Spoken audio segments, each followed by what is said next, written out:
to understand, or is it because there's so much information? You don't have to understand. The religion is do what God wants. That's the Torah. It's very simple. God introduced himself at Sinai. Our covenant is you do what I want you to do. I'll do everything you need me to do. And that is the Torah. It's very simple. It's not very simple. It's not very easy, but it's very simple. It's all there. So love thy neighbor and everything else is commentary. Yep. Sound familiar?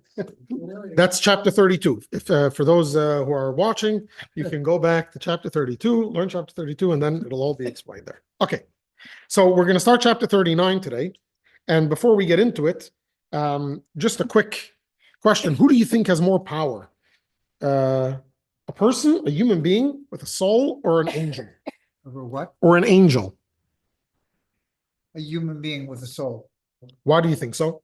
Because angels were born not to make decisions. In other words, they're told this is it. Who has more power? Well, that was the question. Not who's more precious. Who has more power?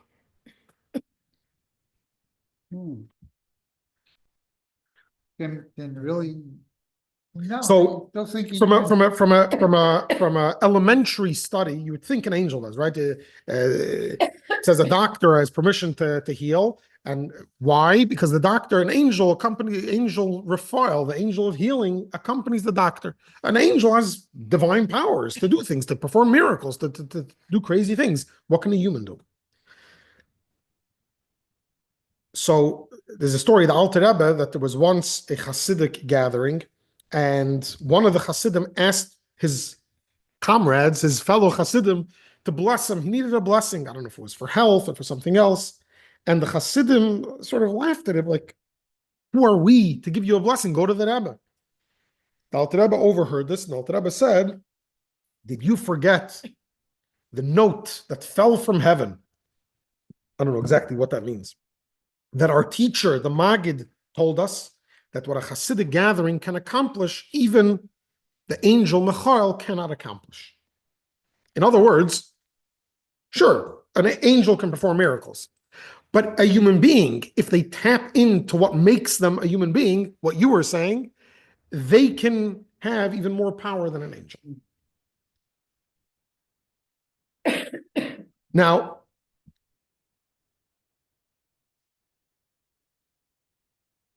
last chapter, in chapter 38, we discussed the connection between the mitzvah and the kavanah. Remember, like a body and a soul. We divided. Each one has two parts, like the four worlds. We didn't discuss, today we're going to discuss the four worlds, the four elements, right? We said that the body is like mineral and vegetative, and the soul is like the animal and the human, and we discussed the differences between the two.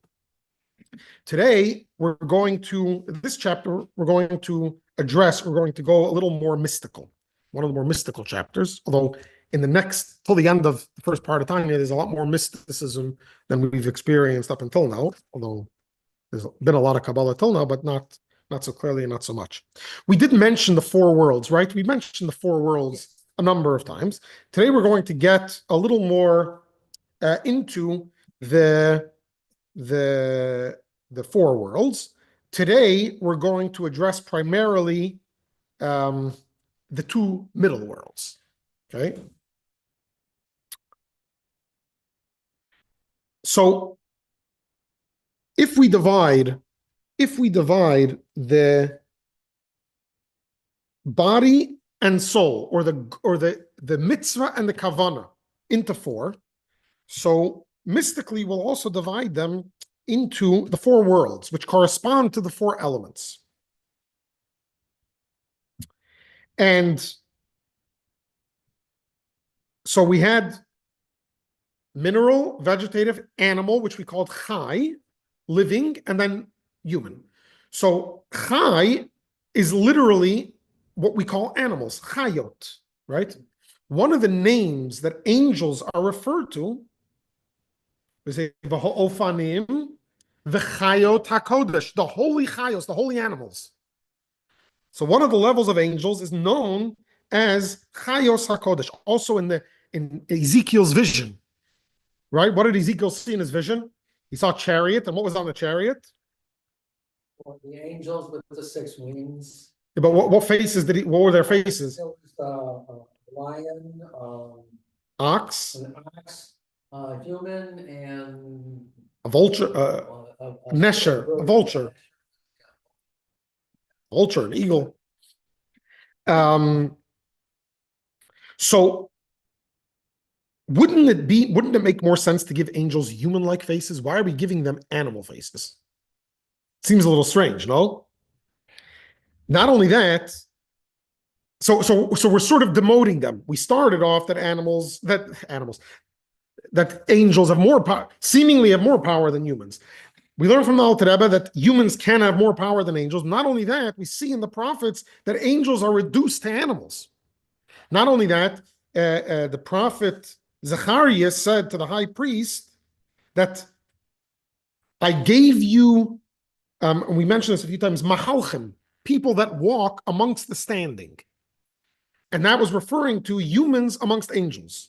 That angels are standing, they're stationary. Again, like you mentioned at the beginning, they were created for a specific purpose. They can't deviate, they can't choose, they're stationary. Whereas humans, even though they have an evil inclination, even though they have the animal soul, they can still walk, they can still rise above even angels. But is that because angels don't have the ability of choice? Oh. They're given their thing, period. Humans have choice. So that's what we're comparing angels to animals, both in the prophecy as well as if we compare them to like we said last week, to the lower level of kavana, that just like an animal can have emotions, an animal can have some level of intellect, but it's only what's natural to them. An animal cannot sacrifice himself for another animal, sacrifice himself for his kids. An animal will sacrifice themselves for their kids because that's the natural instinct of an animal. But an animal won't sacrifice themselves for a friend.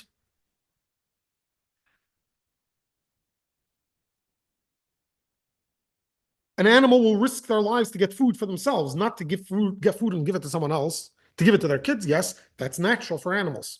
So angels are the same type of thing. We said 3 angels came to Abraham, right? One to heal Abraham from the bris, one to tell Avram and Sarah they're going to have kids, and one to destroy Sodom. Why didn't God send one angel to do all 3?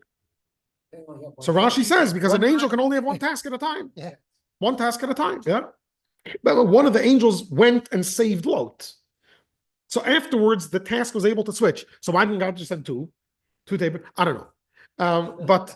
But the point is that angels are created, and an angel could be created. You can have an angel that, let's say, this is spiritual stuff. So don't think this is literal. I'm just using human talk. An angel's created for 5,000 years. They can have millions of tasks, but every moment that they're created with a specific task. They can't deviate from that task. That's what they're created for, right? And the same thing, by the way, even we say angels are created, some are created more on the side of chesed, of kindness, some more on the side of discipline, of severity. They can't change. These angels that are called Chayos HaKodesh, they are the source of animals in this world. There are higher level of angels, but that's not, maybe we'll touch on it. But that's the mainstream, so to speak. The mainstream angel is the spiritual equivalent to the animal. And herein lies the advantage that a Jewish soul has over an angel. That it is able to 2 things. First of all, to think, and not just to think like an animal about itself, but to think, well, about itself from the outside. It could think abstractly. An animal can only think about its own survival. A human has the ability to think in the abstract, to think about something that doesn't concern them, so to speak. Number 2, a human being has free choice. So even if a human being has intellectually decided to do something, he can choose not to do it anyway. So on the one hand, a human being can choose to do something against their nature, and yet they can still choose to follow their nature. Or they can still choose to go against their nature. So you can have a human being like Avram, who is the epitome of chesed. It says chesed of Atzilus said to Avram, I say, complain to God. Since Avram was born, my job, I have nothing, I'm unemployed. I have no job. Avram's trying to save Sodom. What am I going to do? So Avram was the epitome of chesed. What do we say every morning? What was Avram willing to do to his only child? Akedah, sacrifice him. That's not chesed. But a human being is capable of that. An angel wouldn't be capable of that. An animal wouldn't be capable of that. A human being would be capable of going against their entire belief system, their entire essence, their entire nature.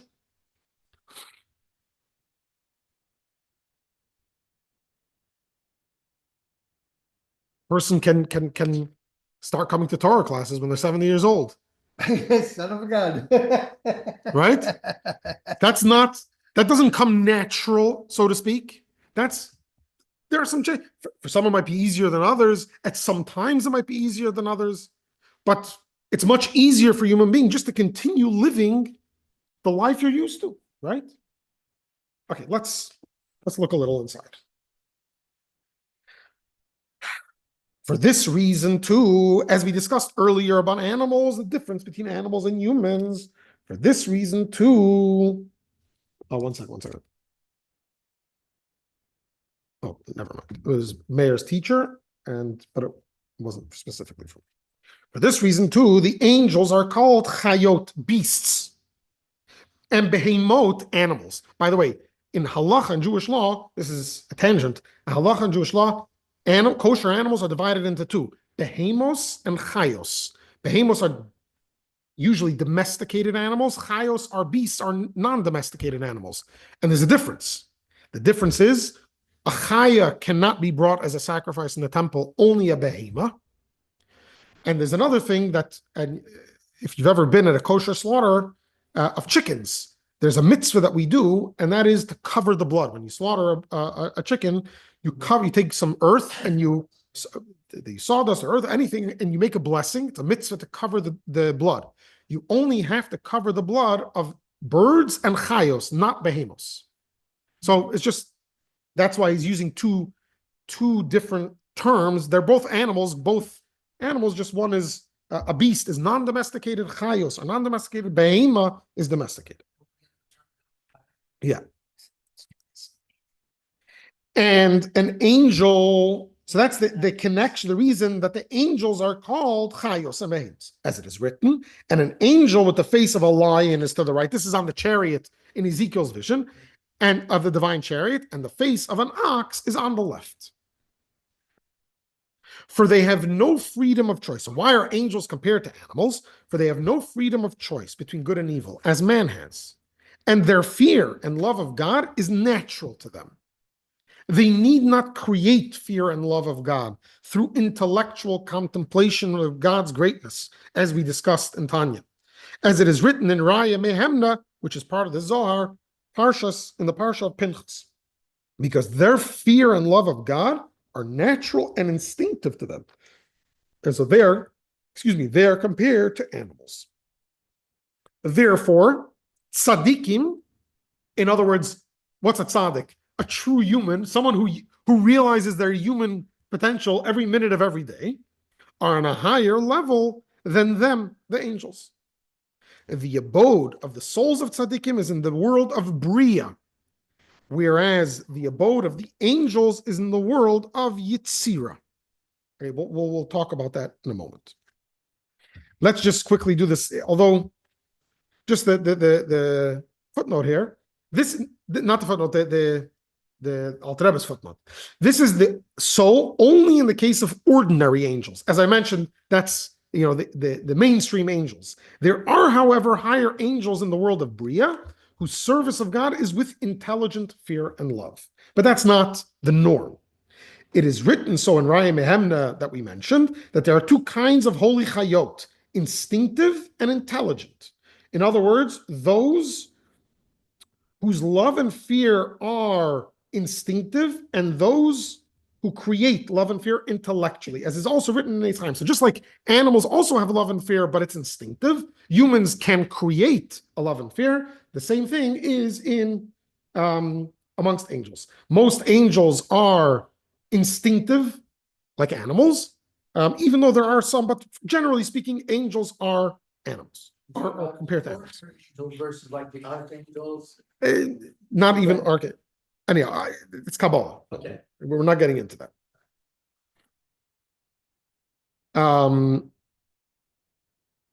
There was one time a Jew who wasn't observant was becoming more observant, and he was sure, the few mitzvahs he tried seemed beautiful and amazing, so he figured he's going to jump right in. It wasn't as easy as he thought, and it started getting very, very tempting and very complicated for him to stick to his, his not so distant past was compelling him towards things he knew he didn't want to do. So he turned to his rabbi, and he described to him the situation and how devastated he is that he has to, why is there so much evil, bad in the world? Why do I have to struggle through this? So the rabbi asked him, what's your hobby? Do you have a hobby? So he said, I love looking at art, at paintings. I love, or painting himself. So he says, what's your favorite painting? So he said, maybe a Picasso of a people standing at a sunset. That's his favorite painting. So the Rebbe asked him, how much does such a painting cost? So the guy didn't understand. He said, it costs tens of thousands of dollars for such a painting. So the Rebbe said, I don't understand. How much would it cost to take a picture of people at a sunset? So he said, a few dollars.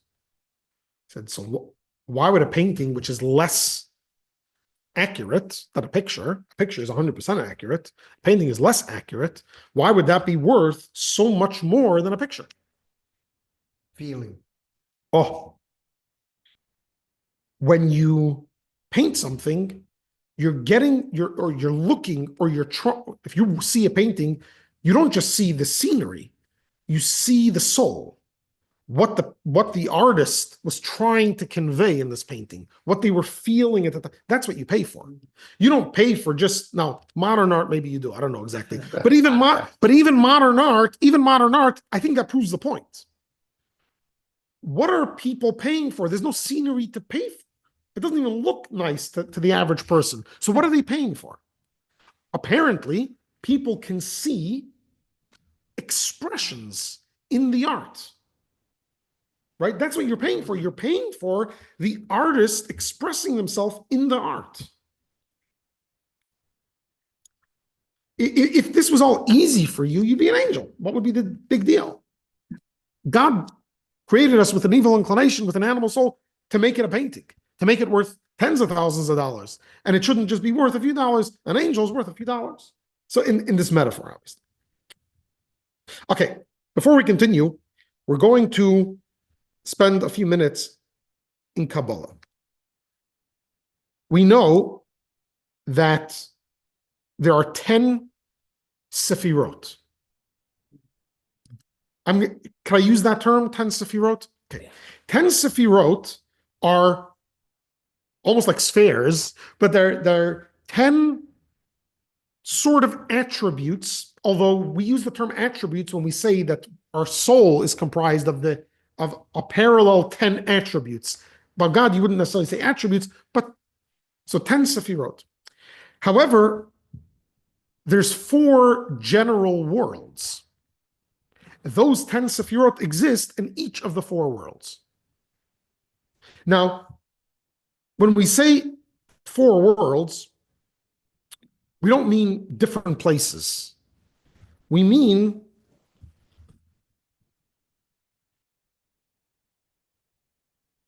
different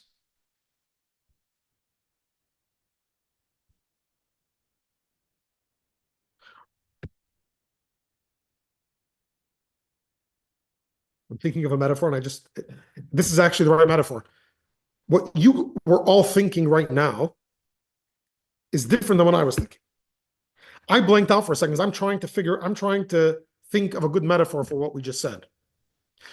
You're all either thinking about the words I just said or what's he thinking? We were in two different places. My head was somewhere else.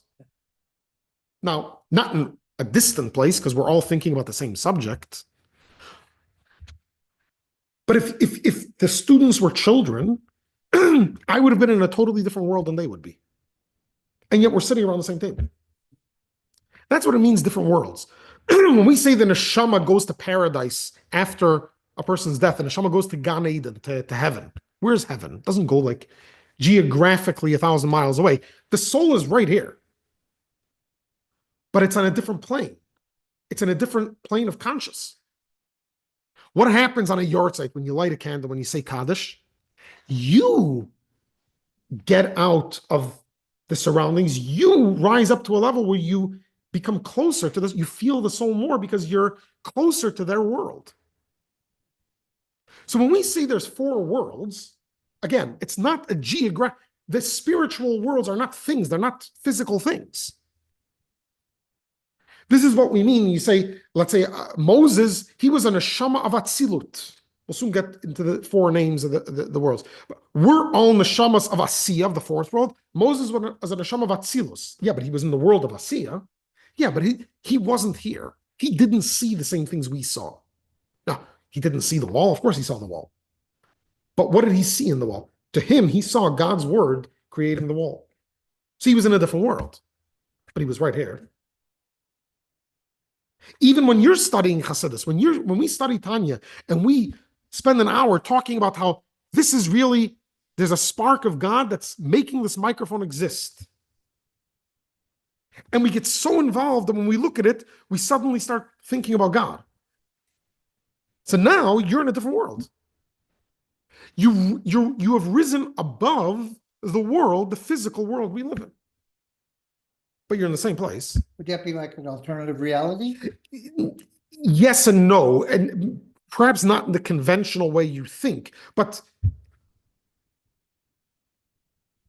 what do you mean when you say an alternate reality? Well, physically this isn't moving, but in one reality, like you said, you see one thing, but in another reality, it's a different thing. It can be You see the molecules. physical thing, but you're not seeing the thing, you're seeing the differences between the two things. Yes, the difference is that those are both physical reality, physical things you're seeing. So they're sort of in the same world. Here we're talking about totally different worlds. That's why we call them worlds. It's not just different levels, it's different worlds. Realm be a better term than world? Because sometimes you think world, you think globe. The reason I want to stick to world is because realm can still give you the notion that there's somewhat of a crossable gap. When you say different worlds, you almost can't get from one to the other without a new creation, without a new entity. It's totally separate. So although you can experience spirituality in the physical world, it's a whole different world. When a kid in, I don't know, 1st grade learns 1 + 1 = 2, and they have 2 apples on the table to demonstrate that, they're not studying math, so to speak. They're not studying the spiritual, they're studying apples.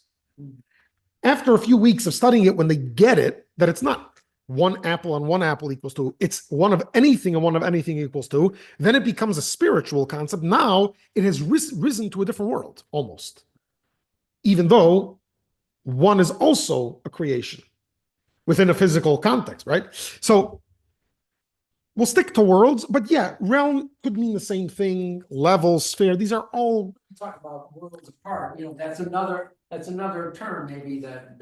But why would you use the term worlds apart? You'd use that when you want to describe almost like an infinite separation, that there's no bridgeable gap. If you're saying, there's 2 enemies, try to get them to negotiations. If there's a potential, then they're not worlds apart. Yeah, you may have to compromise, you may have to give up certain things, but you can still come together. Then you have people you can't even negotiate with. That's worlds apart. There's just no bridgeable gap. Okay, so now we have 4 worlds. In each world, there are 10 Sefirot. These 10, as we discussed, are divided into primarily 2. The first 3 are intellectual, and then you have the 7 emotional. Sometimes it's divided 3 intellectual, 3 emotional, and the last 3 or 4 are practical. So what are these 4 worlds? In Hebrew, the names of these 4 worlds are Atzilut. Atzilut means almost like to emanate. It also comes from the word Eitzel, which means very close. So Atzilut, although it's a world, but it's very close to God, it's almost an expression of an emanation of God. So it's not really a separate creation, but it is. So it is one world, but it's night and day from the next 3. Okay, so it is in its own category, but it's also part of the 4 worlds. Atzilut. Then you have Bria, that we had here. What is Bria? In the last, at the bottom of 550, the last paragraph, we have the tzaddikim, the souls of tzaddikim in the world of Bria. Literally, the word Bria means creation. Bereshit bara Elokim, God created. Bria is creation. So here, even though it's world number 2, but it's the first world that's a creation. In other words, if I invent something, there is the invention the way it's in my head, which is already not me, but it's in my head. That's Atzilut. It's a world, but it's a world that's very close to God. It's an emanation from God. And then there is when you bring that, when you make a prototype. That's Bria. Bria would be a prototype. So a prototype is not necessarily usable, or maybe not a prototype, maybe a model. So it's not an actual creation. It's not a physical creation, but it's already a separate entity outside of the creator. Would absolute mean more like a concept? That you have, oh, I have this idea that's. It's an emanation, right? It emanates from the mind. So it's yeah. Now, Bria is creation, but it does not include formation. That's the next world. You see here at the bottom of the paragraph, we have the world of Yitzira. Yitzira means to form. What's the difference between creation and formation? Creation is the matter, but the matter can be formed into many different ways. So it's creation, but not formation. Right. And then you have the third world is the world of formation. And the fourth world is Asiya. Asiya means to do, action. Now, Asiya is also a spiritual world. But there's also a physical manifestation of Asiya, and that's the world we live in. We live in the material Asiya. But Asiya is also a spiritual world. So back to back a minute. So Bria is the creation or the formation. Creation. That's creation. And Yes. Yetzira is the formation. Formation.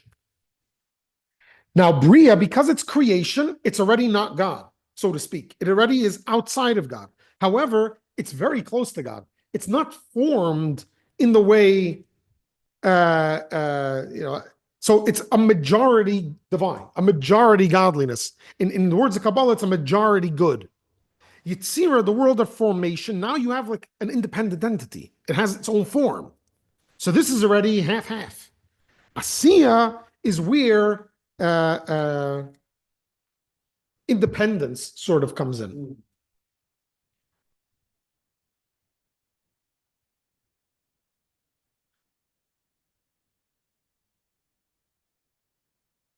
It could be, to give a physical metaphor for this, you have in pregnancy, you have before the sperm and the egg come together, when the sperm is still in the man, the egg is still in the woman. That's, if you go backwards, that was the child. But it was the child, the way the child was part of the parents. Then you have the moment when they come together and create a fetus. That's like Bria, but it's still not formed, right? It's still part of the mother, but it's separate. It is separate. It's its own entity, but it's still part of the mother. Then you have the process of formation, where the 9 months, this separate entity gets limbs and gets a whole form of a body. Again, it's still dependent on the mother. It's still sort of a part of the mother. Not sort of. Halachically, it's a part of the mother, right? It's a limb of her body. But at the same time, it is the formation of this future child. And then you have Asiya, where the child becomes an independent entity. And now the child thinks, my parents, they hate me. And sometimes the child will even say that. But it's absurd. How can a parent hate a child? It's humanly impossible.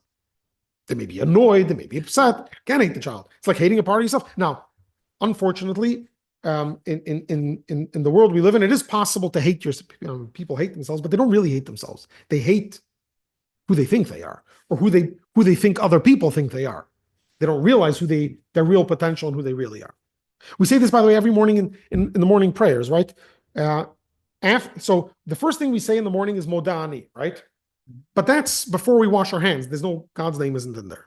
So we say it again with God's name as a blessing.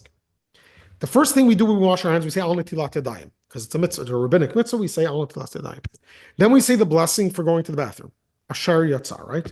And then we say Elokai Neshama. That's Modani with God's name, where we thank God for returning our soul, right?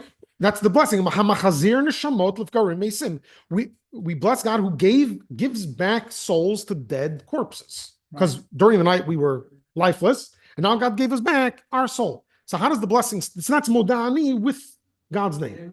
Well, it's not Modani with God's name. Modani is a stripped down version that you could say before you get dressed and wash your hands. Okay. How does that blessing start? We say Elokai, my God. Neshama shanasatabi, the soul that you have given into me, tahorehi. It's pure. That's Atzilus. Ata barasa, you. Ata yitzarta. Yitzira, yitzarta. The ata nafachta bi. And you breathed it in, right? God breathed into man a living soul. You breathed it into me. In other words, you made it separate. You made it its own entity, so to speak. So in that first blessing, we describe how every soul every day goes through these 4 worlds. Because every soul starts as a piece of God. How does it come into a physical world? It has to go through the 4 worlds. Why is Moshe considered a neshama of Atzilus? Because his soul didn't go through all 4 worlds. His soul sort of dropped out of Atzilus straight into the body. So there was a major conflict, which is one of the reasons he couldn't speak properly. Because the soul and the body didn't. I had people I know that sometimes you could stutter or you can have speech difficulties for there could be many reasons, for traumatic reasons. Sometimes it's literally out of sync between the brain is working too quick for your mouth. And it's a matter of slowing down your brain so that you can actually speak your words. It's just out of sync, yeah, because his soul didn't go through all. That was the gift God gave him by Matan Torah, when God brought heaven and earth together, that somehow he merged his body and soul, even though technically it like almost didn't fit, so to speak. That's why also he was born after 6 months, only 6 months of pregnancy. In the beginning of the 7th month, and he was born circumcised because he was in a neshama of Atzilus that just landed in a body, so it came out perfect, so to speak. Not so to speak, it came out perfect, already circumcised. Anyhow, that's a side note. Huh? I didn't know all that. Yeah. You come here to learn, right? Right. Well, you don't have to only learn new things, but Relearn. relearn the old things. I probably heard it at one time. Okay. So now we have the 4 worlds. Now we also have the 10 Sefirot. Now, I mentioned that each one of the worlds has all 10 Sefirot, right?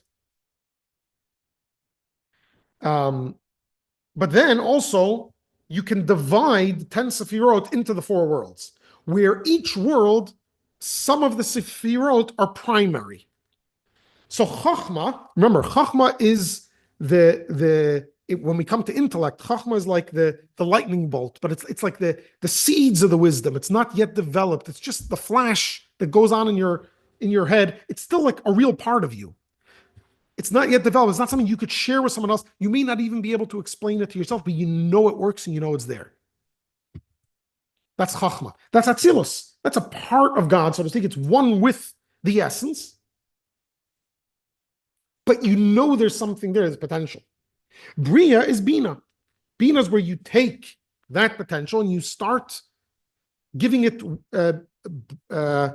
depth and breadth and width. You start giving it something, substance. But it's not yet formed necessarily. It's not yet emotional. It's not yet practical. Then Yitzira would be the 6 emotional attributes, the primary 6 emotional attributes. Love and fear and mercy. And then you have Asiya, which is royalty. Because Malchus, which is royalty, is, right, you can only have a king if there's a nation. So Malchus, which is number 10, takes the previous 9 and brings it into the next world. Ein Melech below Am says you can't have a king without a nation. King can only be if there is a people. There's no people, if there's no subjects, there's no king, right? Malchiot is the lowest, and so is the sea. Lowest of the 10 spheres. Malchus is the lowest, right? And it's yeah. And Asiya is the lowest world.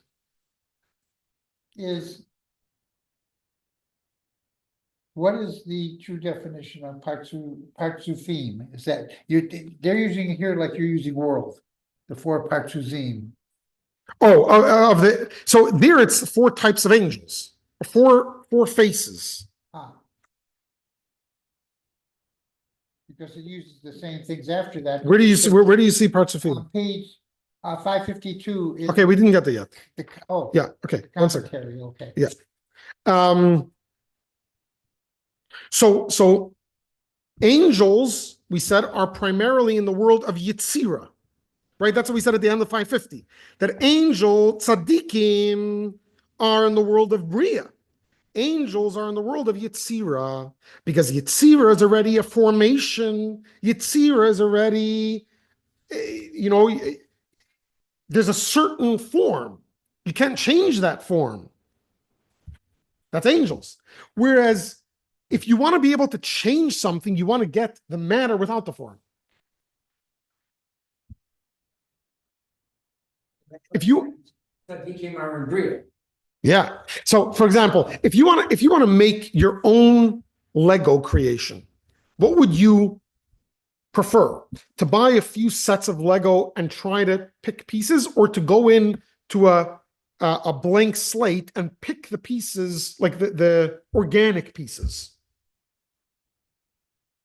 The last one. More difficult, but yeah. No, I'm saying if you want to create your own thing, you don't want to build a fire truck.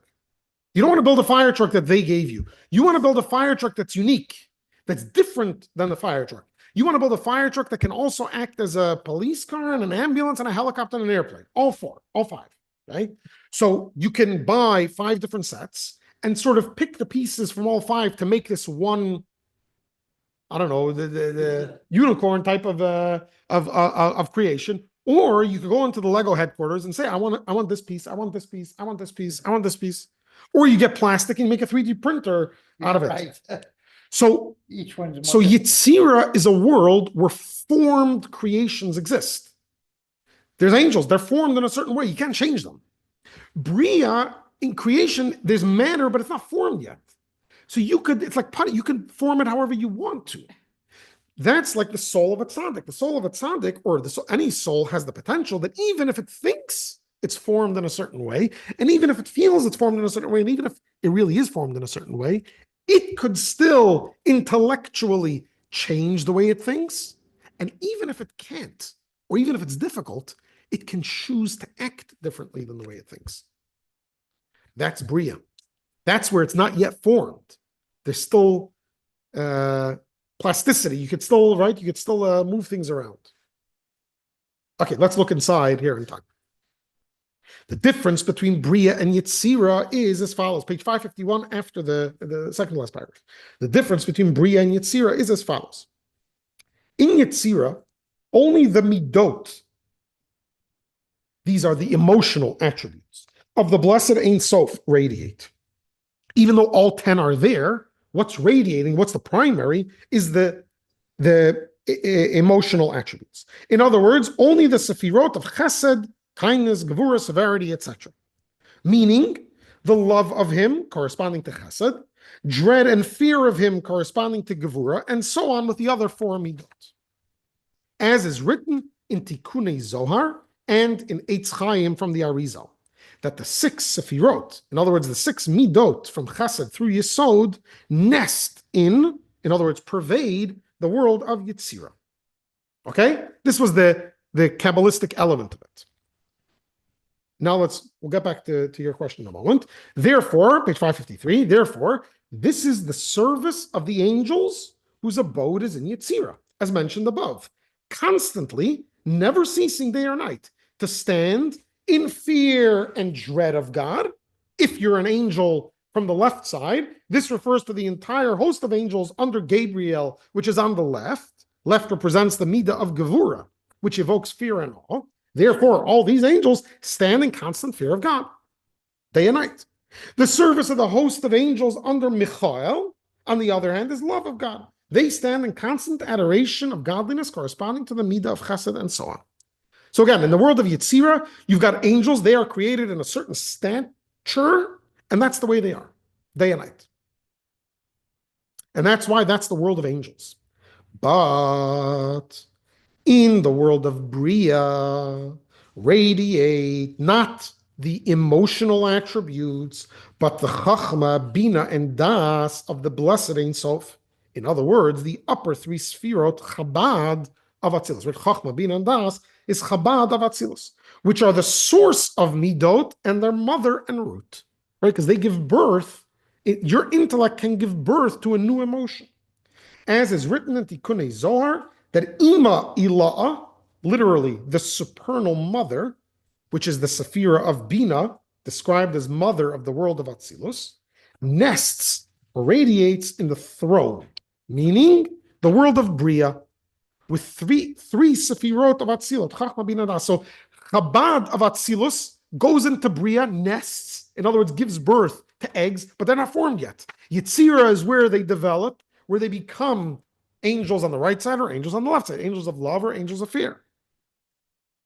And because these 3 Sefirot, Chabad, of the Ein Sof radiate in the world of Bria, it is therefore Bria that's the abode of the souls of those tzaddikim who serve God with a fear and love that stem from understanding and knowledge of God's greatness.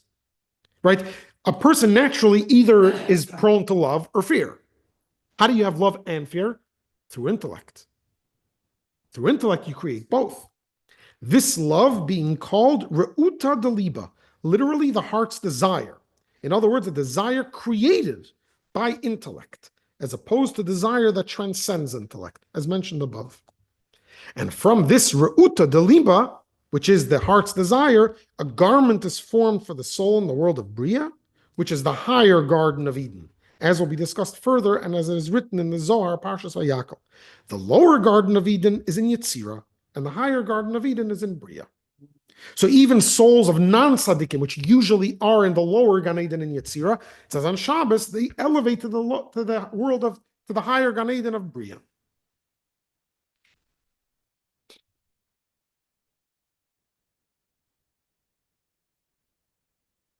Okay?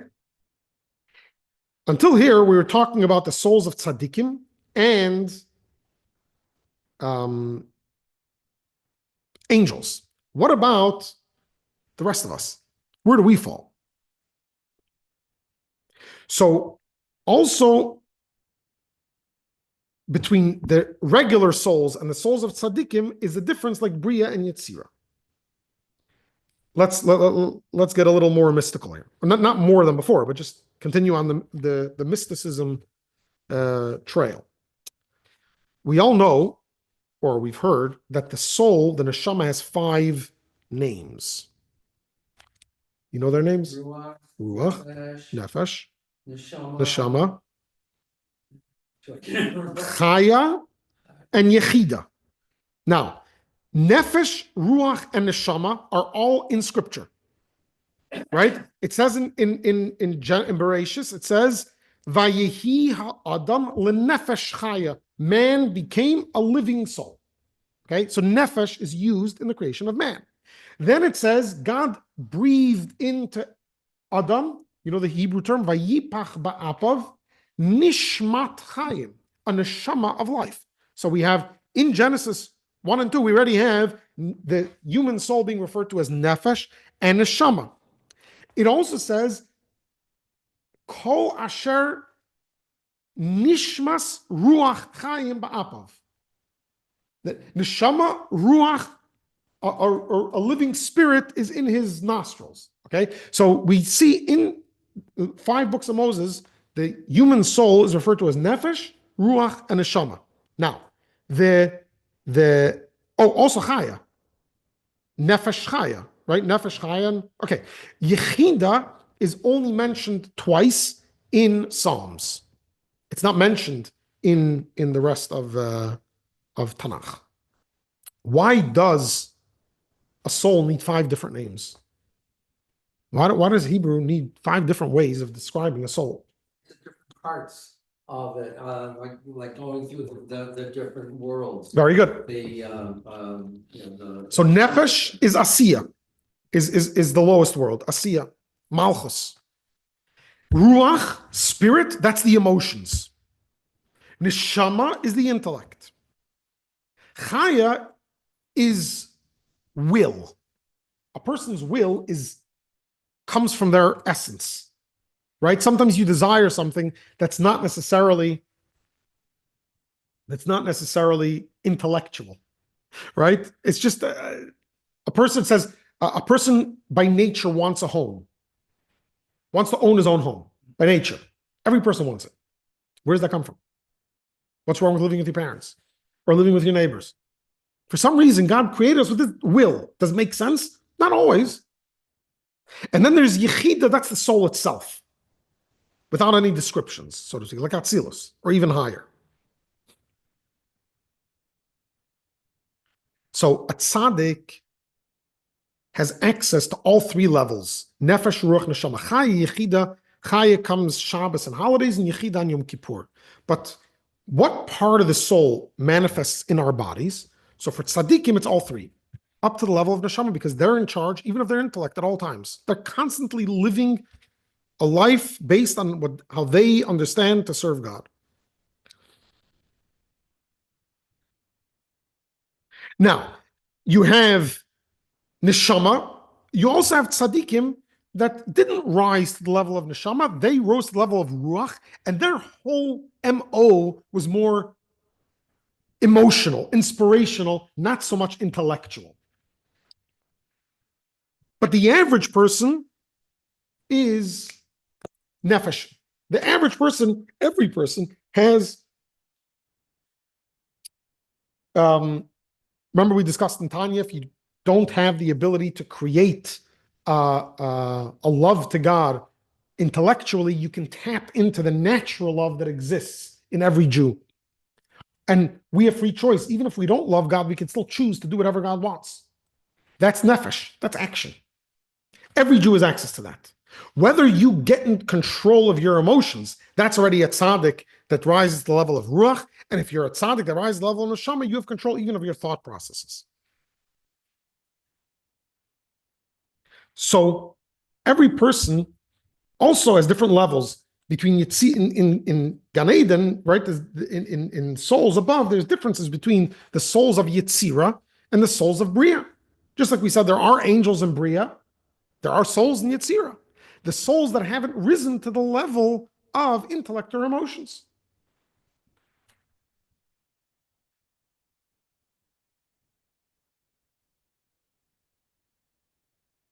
However, even souls of Yetzirah can elevate to Bria, as we mentioned before, on Shabbos or holidays and different times like that. Okay. So if there are souls, and I don't mean to judge anyone sitting here, but just for conversational purposes, we'll assume that you're all like me and you have souls of Yetzirah, not souls of Bria, not souls of Tzaddikim, because obviously I can't know. I don't have a divine MRI. If we are souls of Yetzirah, what makes us different than angels? Angels are also not in Yetzirah. So what makes a tzaddik different than angels is that a tzaddik is in control of their intellect and emotions. They can create new emotions that an angel can't. But if on a regular day we're not either creating new emotions, what makes us different? That here comes free choice. Yeah. We are able to choose to do what God wants, even if it's against our nature, even if we can't create an emotion, a corresponding emotion. The best is create a corresponding emotion, then you don't have to struggle. But if we can't, we can still do the right thing. Whereas an angel can't do opposite than what they were created to do.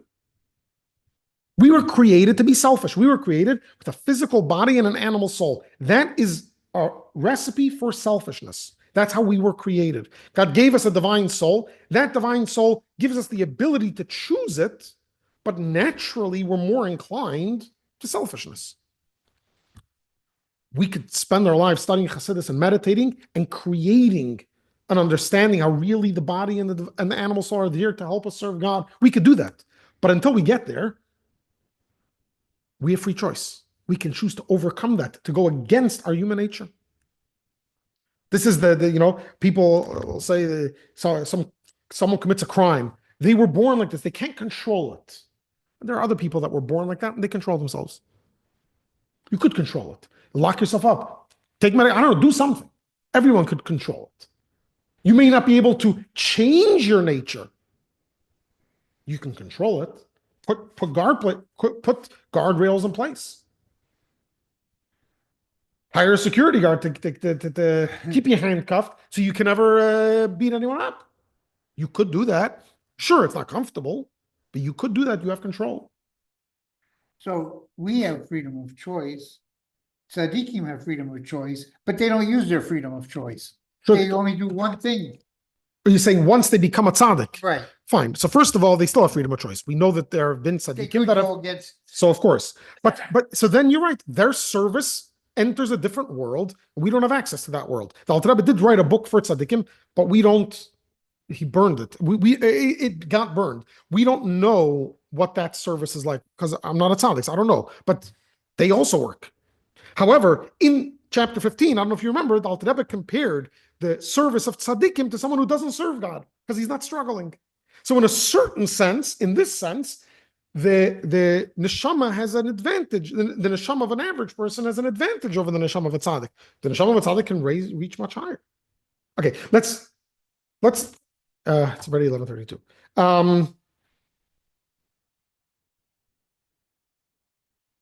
Let's pause here.